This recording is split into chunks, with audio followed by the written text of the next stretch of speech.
Pemirsa, Anda masih bersama kami di Berita Kriminal Borgol. Kecelakaan antara truk bermuatan pupuk dan sepeda motor terjadi di Jalan Nurdin Panji, Sukarami, Palembang. Akibatnya seorang gadis belia pengendara sepeda motor tewas di tempat. Dari rekaman warga terlihat korban yang tewas di lokasi kejadian masih berada di bawah roda truk bermuatan pupuk. Kecelakaan ini terjadi di Jalan HM Nurdin Panji, Sukarami, Palembang. Akibatnya seorang perempuan pengendara sepeda motor tewas di lokasi kejadian. Rizky Nur Siva, 19 tahun, warga Jalan Mayor Zen, Lorong Abadi, terjatuh saat melintasi jalan aspal berlobang hingga tak mampu menguasai laju sepeda motornya. Naas dialami korban saat terjatuh datang dari arah bersamaan truk bermuatan pupuk melintas.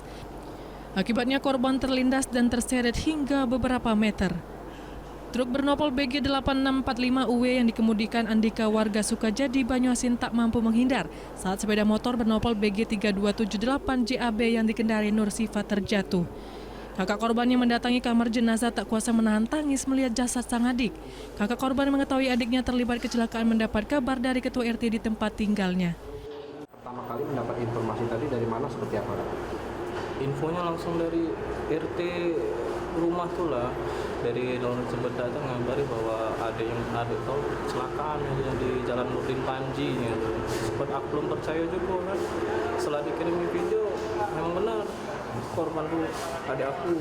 Antara sepeda motor dengan mobil truk. Sepeda motor itu datang dari arah Kebun Sayur mengarah ke Simpang Bandara.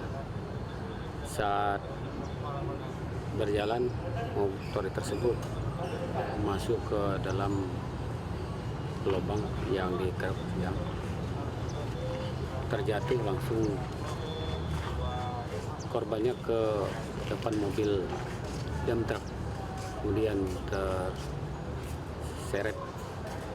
Dari Palembang, Firdaus, iNews melaporkan.